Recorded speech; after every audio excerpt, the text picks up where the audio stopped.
I think any time we've seen any forecasts for oil prices or indeed most other financial assets, it usually ends up by being wrong. Nonetheless, I think that there are certain shorter-term aspects for that forecast which do look a little bit more positive.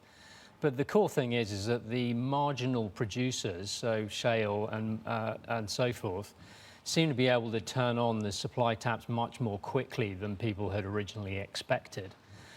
So that's inevitably, on a longer-term basis, going to provide a bit of a cap in terms of pricing, and also at the same time, the key thing is really where the demand is going to come from, and a lot of that is going to be dependent on the outlook for China and other emerging markets. So the timing, though, I guess you could call it almost synchronicity, right? If short-term oil is going to come back, maybe 60, who knows, right? What the real level is. At the same time as 2/8 people are expecting the Fed to pull the trigger. I mean, we were talking to somebody a couple of minutes ago who thought, David Quo from the Motley Fool, who thinks they're going to, June next month is actually alive. How's that going to work? Because that's going to send dollar up, and oil is going to continue up as dollar goes up?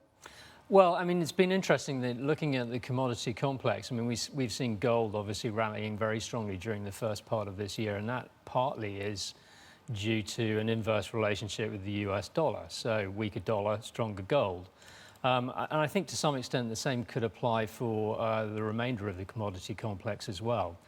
As to whether or not we get a rate increase in June, a lot of uncertainties during the course of next month. You've got the EU referendum in the UK, which although it looks as though it's going to work in favour of remaining in, still has the potential to create a big uncertainty.